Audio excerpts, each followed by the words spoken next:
नमस्कार आप सभी को। आज के इस वीडियो में हम देखेंगे लाइब्रेरियन ग्रेड थर्ड की जो महत्वपूर्ण क्लासेस इस चैनल पर आपको देखने को मिल रही है। भले आपकी जो पेपर वन की क्लासेस भी आपकी आ रही हैं, उसमें आपके मॉक टेस्ट आपको मिल रहे हैं, क्वेश्चंस देखने को, और साथ में पेपर टू जो आपका लाइब्रेरी साइंस का है उसके भी आपको जो है क्वेश्चंस मिल रहे हैं। तो दोनों की ही अलग अलग लिस्ट क्रिएट कर दी गई है। जो भी आगे आने वाले वीडियोस आएंगे वहाँ पर अलग से उनमें जो है ऐड कर दिए जाएंगे, तो उनको देखना बिल्कुल ना भूलें। अब यहाँ पर हम बात कर लेते हैं कि ये जो आपकी इसमें इम्पॉर्टेंट टॉपिक है प्रोसेसिंग ऑफ लाइब्रेरी मटेरियल। इसमें आपका क्लासिफिकेशन और कैटलॉगिंग है। इसमें आप जो किस तरह से बेसिक से शुरू कर सकते हैं चीज़ों को और एंड तक आप किस तरह से इसमें डिटेल में पढ़ सकते हैं, वो चीज़ें हम यहाँ पर देखेंगे। और कौन से ऑथेंटिक कोर्सेज आप यहाँ पर अपने यूज़ कर सकते हैं। तो इसके लिए मैंने यहाँ पर पहले भी आपको बताया है कि आप NIOS की बुक्स को ज़रूर पढ़ें। इसमें ये मैंने PDF डाउनलोड कर रखा है। ये जो आपको शो हो रहा है वो आपका इंग्लिश मीडियम के अंदर है, हिंदी मीडियम में भी अवेलेबल है, दोनों ही लैंग्वेज में। और ये सेम एज इट इज़ आपका हिंदी में भी है। इसका हिंदी में ग्रंथालय सामग्री का प्रक्रियाकरण, वर्गीकरण, प्रसूचीकरण यहाँ पर दिया गया है। तो आपको जैसे भी ठीक लगे हिंदी में भी आप देख सकते हैं, लेकिन टर्म्स को आप जितना हो सके इंग्लिश में ज़रूर ध्यान रखें, तो आपके लिए काफ़ी हेल्पफुल होगा। अब यहाँ पर क्या इंपॉर्टेंट है वो अभी हम देख लेते हैं। इंपॉर्टेंट चीज़ें या फिर नोट्स के रूप में कि क्या इस टॉपिक से रिलेटेड इंपॉर्टेंट इस PDF में दे रखा है वो चीज़। तो सबसे पहला है टेक्निकल प्रोसेसिंग। तो ये जो आपकी तकनीकी प्रक्रियाकरण है वो क्या है, क्यों इम्पोर्टेंट है, वो बेसिक से आप पढ़ें। यहाँ पर वह किसी भी लाइब्रेरी के अंदर क्रियाकलाप के रूप को सुचारू रूप से चलाने के लिए तकनीकी प्रक्रियाकरण जो है प्रोसेसिंग अनुभाग का प्रमुख योगदान होता है। मेन चीज़ तो आपका ये है। इसके अलावा जो आपका उपभोक्ता तक पहुंचने के लिए प्रत्येक प्रलेख की यात्रा का आरंभ अधिग्रहण अनुभाग से आरंभ होता है। केवल अधिग्रहण विभाग में ही प्रलेखों की जो अधिग्रहण किया जाता है, और तकनीकी अनुभाग में जो अधिग्रहित प्रलेखों को कई प्रक्रियाओं के द्वारा उपभोक्ताओं द्वारा उपयोग करने के लिए तैयार किया जाता है। इस प्रकार यह अनुभाग प्रलेखों के अधिग्रहण और परिचालन के मध्य आवश्यक और उपयोगी पुल का कार्य करता है। अब यहाँ पर हम देखें कि इसमें जो लाइब्रेरी के अंदर व्यावसायिक तकनीकी कर्मियों द्वारा सभी क्रियाकलापों का परिचय दिया गया है। जहाँ पर प्रमुख प्रक्रियाएं इसके अंदर आएंगी वो है ग्रंथालय सामग्री का वर्गीकरण, क्लासिफिकेशन, प्रसूचीकरण, भौतिक प्रक्रियाकरण, शेल्विंग और फाइलिंग।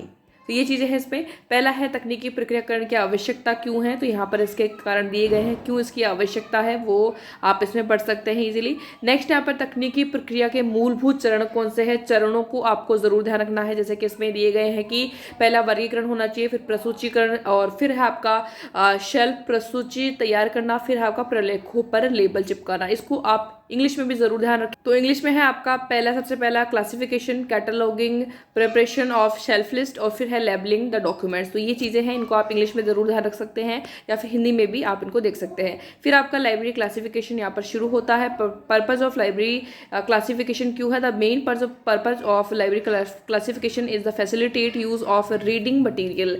जो मेन चीज़ है वो फैसिलिटेट करना है कि किस तरह से रीडिंग मटीरियल तक पहुँच आ सके, इस तरह से उनका क्लासिफिकेशन किया जाए।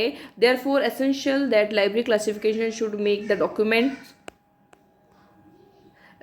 readily available to the users whenever required। जब भी यूज़र को ज़रूरत हो तो वहाँ पर वो आप तैयार रूप में हो और वो तुरंत ही लिया जा सके, एक्सेस किया जा सके उसको। और यहाँ पर various purposes of library classification यहाँ पर मेंशन किए हुए हैं। पहला है arrange library material in manner helpful to users and library staff. इस तरह से अरेंज करना लाइब्रेरी मटेरियल को इस मैनर में कि उपयोगी हो यूजर्स के लिए, लाइब्रेरी स्टाफ के लिए, दोनों के लिए ही।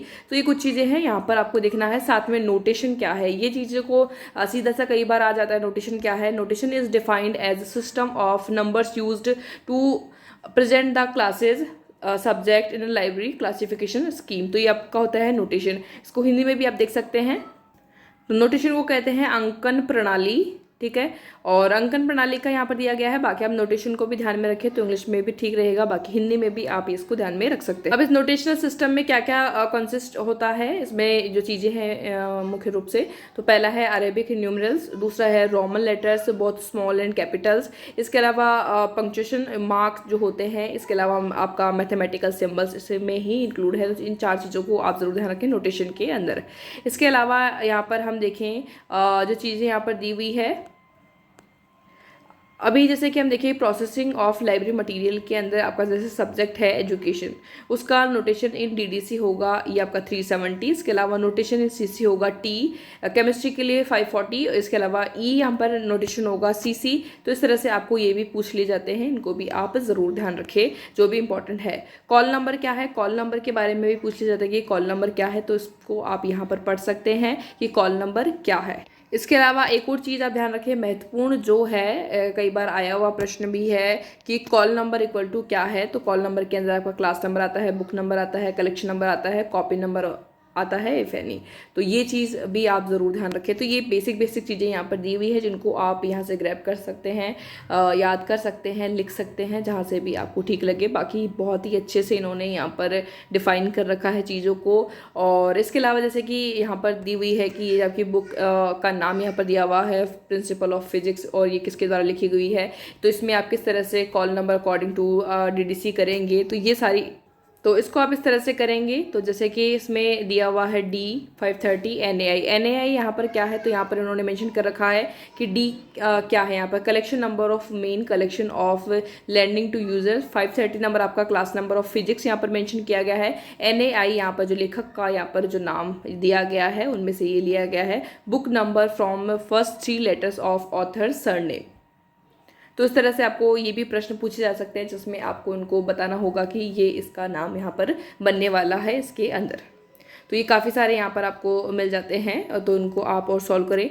स्कीम ऑफ लाइब्रेरी क्लासिफिकेशन, इनकी आपको फुल फॉर्म ज़रूर ध्यान रखनी है। ये आपकी बिब्लियोग्राफिक क्लासिफिकेशन क्या कहते हैं, सीसी क्या है, डीडीसी क्या है, एलसी क्या है, यूडीसी क्या है, तो इनको आप ज़रूर ध्यान रखें। यूडीसी की फुल फॉर्म बहुत बार पूछी जाती है, हालांकि बहुत कॉमन है, सभी लोग कर देते हैं इसको, तो लेकिन ध्यान में ज़रूर रखना है। इसके अलावा जैसे कि डीडीसी के बारे में दिया गया है, तो इसमें आप NIOS की बुक्स में से पढ़ेंगे इन चीज़ों की बेसिक से शुरुआत किस तरह से हुई है, आप अपनी नींव अच्छी कर सकते हैं। उसके बाद में आपको क्या चीज़ें पढ़नी है वो तो है ही, लेकिन यहाँ से आप ज़रूर शुरू करें। तो आपका classification scheme design by Melville DV के द्वारा, और कब शुरू हुई, यहाँ पर आपका जो टाइम है वो भी दिया गया है 1876 में। नेक्स्ट यहाँ पर चीज़ें देखें तो ये आपका इंग्लिश में भी हम देख रहे हैं, हिंदी में भी आप देख सकते हैं। मेन क्लासेस ऑफ डीडीसी, तो ये आपके कोड के अकॉर्डिंग आप नीचे देखें। और फिर हम देखते हैं यहाँ पर कॉलम क्लासिफिकेशन के बारे में भी जानकारी दी हुई है, सीसी। तो ये आपका PDF जो है हिंदी में और इंग्लिश में दोनों में ही टेलीग्राम पर शेयर कर दिया गया है। और आपने अगर अभी तक नहीं देखा है तो देख लीजिएगा। जो राजस्थान कर्मचारी चयन बोर्ड के लिए जो है अलग से टेलीग्राम चैनल क्रिएट किया गया है, तो उसको आप ज़रूर ज्वाइन कर लीजिएगा। साथ ही साथ जो हमारा अलग से लाइब्रेरियन का टेलीग्राम चैनल जो है जॉब्स को लेकर के, उससे भी आप जुड़ सकते हैं। लगभग 11,000 के आसपास कैंडिडेट जुड़े हुए हैं। साथ ही साथ अगर राजस्थान कर्मचारी चयन बोर्ड के अब तक के प्रश्न पत्र जो है GK के लेकर के, वो अगर आपने अभी तक नहीं लिए हैं तो ले सकते हैं। ऑल इन वन PDF है 2015 से लेकर के 2022 तक के जिनकी फाइनल आंसर के आ चुके हैं, वो सभी पेपर्स आपको एक ही PDF में मिल जाएंगे। सबसे पहले पेपर, उसके बाद उसकी मास्टर क्वेश्चन पेपर और उसकी फाइनल आंसर की। और यहाँ पर यूजेस ऑफ लाइब्रेरी कैटलॉगिंग, नीचे हम स्क्रॉल करें आपको इनके जो है क्वेश्चन आपको इस चैनल पर मिलते रहेंगे, उनके आप ज़रूर देखना। इसके अलावा यहाँ पर जो है लाइब्रेरी कैटलॉगिंग का साइज़ भी आप ऑथेंटिक सोर्सेज यही है जिनमें से साइज एक्यूरेट ये हो सकती है या फिर ये मानी जा सकती है, वो भी आप यहाँ से देखकर लिख सकते हैं। एक आपका इसी के अंदर ओपेक को लेकर के काफ़ी बार प्रश्न आता है। सबसे पहला प्रश्न आपको ओपेक की फुल फॉर्म को लेकर के ही आता है कि ओपेक क्या है। ऑनलाइन पब्लिक एक्सेस कैटलॉग आपका है, is an online database of materials held by a library or group of libraries. An OPAC contains all the bibliographic information of a library and is in other words a gateway to library collection. The OPAC is not only used on the stand-alone computer but can also be put on the intra or internet. तो OPAC को लेकर के जो एक चीज़ और पूछी जाती है कि ये जो है यूज़ किया जाता है स्टैंड अलोन कंप्यूटर, साथ ही साथ कैन ऑल्सो भी पुट ऑन द इंट्रा और इंटरनेट दोनों ही में ही। साथ में से वेब ओपेक क्या है, वेब ओपेक जो है is an OPAC which is provided on the web and with the help of internet a user can access it from anywhere. और साथ में इसका जो नेक्स्ट है कि inner forms of library catalogue, इसमें आपको मेंशन किया हुआ है कि एज अ मेंशन यहाँ पर जो चीज़ें कि there are many inner form of catalogue as given below. पहला है author catalogue, title catalogue, dictionary catalogue, keyword catalogue, mixed alphabetic catalogue forms, उसके बाद है आपका क्लासिफाइड कैटलॉग। इसके अलावा आपका subject catalogue, shelf list catalogue, और ये आपके नीचे आपको क्वेश्चनर भी मिल जाते हैं कुछ एक, साथ में डिक्शनरी एंड क्लासीफाई कैटलॉग्स। ये आपका कैटलॉग कोड्स को लेकर के भी यहाँ पर जानकारी दी हुई है। छोटी छोटी चीज़ों को आप ज़रूर से ध्यान रखें। एफ्ला की यहाँ पर फुल फॉर्म जैसे कि आपको यहाँ पर मिल जाती है। और नीचे हम स्क्रॉल करें तो इसको हिंदी में और इंग्लिश में दोनों में ही आप लेकर के चलें। कुछ चीज़ें को नहीं समझ में आ रही तो हिंदी में पढ़ सकते हैं, इंग्लिश में भी आपको उसको ध्यान में रखना है, जो कि आपकी टर्म्स यहाँ पर दी हुई है उनको। तो ये पूरी पीडीएफ जो है यहाँ पर नीचे आपको लास्ट में जो इम्पोर्टेंट थी, जैसे बुक नंबर क्या है, तो बुक नंबर को लेकर के इन्होंने ग्लोसरी में डाल दिया है। द कॉम्बिनेशन ऑफ लेटर्स और letters and numbers that are use in indicate और इंडिविजुअल वर्क इन लाइब्रेरी। तो आपका बुक नंबर है, कॉल नंबर क्या है, क्लासीफाइड कैटलॉग क्या है, ISBN क्या है, इसकी फुल फॉर्म आती रहती है, international standard book number, OPAC यहाँ पर। तो ये चीज़ें हैं, इनको ज़रूर ध्यान में रखना। और इससे कि आपका जो बेसिक चीज़ें हैं इन चीज़ों को लेकर के वो काफ़ी कवर हो जाएगा। किस तरह से डाउनलोड करेंगे इसको लेकर के मैंने अलग से वीडियो बना रखा है, बाकी लिंक आपको मिल जाएगा। NIOS की बुक्स आप डाउनलोड कर सकते हैं, सीधा क्लिक करना है, डाउनलोड कर लेना है। हिंदी का अलग से मेंशन किया हुआ है, वहाँ से आप डाउनलोड कर सकते हैं। तो इस तरह से मैंने एक ही पर्टिकुलर वीडियो बनाई है एक टॉपिक पर, क्या क्या चीज़ें इसमें आपके लिए ज़रूरी हो सकती हैं। उस तरह से आप इसको एक बार डिटेल में पढ़ें। बिल्कुल आपको बस पढ़ना है, देखना है कि किस तरह से क्या चीज़ दी हुई है, बस वही है। और बाकी कुछ डिटेल में समझने का ऐसा नहीं है, और बहुत ही आसान शब्दों में आपका दिया गया है, जो कि आप पढ़ कर के एक बार में ही समझ लेंगे। तो आई होप आपको समझ में आया होगा कि आपको एक बार ऑथेंटिक सोर्सेज की तरफ ज़रूर जाना चाहिए, जैसे कि आप लाइब्रेरी साइंस में जो चीज़ें पढ़ रहे हैं। वीडियो अच्छी लगी तो लाइक कर दीजिएगा, शेयर कर दीजिएगा, चैनल को जरूर सब्सक्राइब कीजिएगा। और काफ़ी सारे प्लेलिस्ट आपकी बनी हुई है मॉक टेस्ट, मॉडल पेपर्स को लेकर के, लाइब्रेरी साइंस स्पेशली, तो उनको आप ज़रूर देखिएगा। Thank you.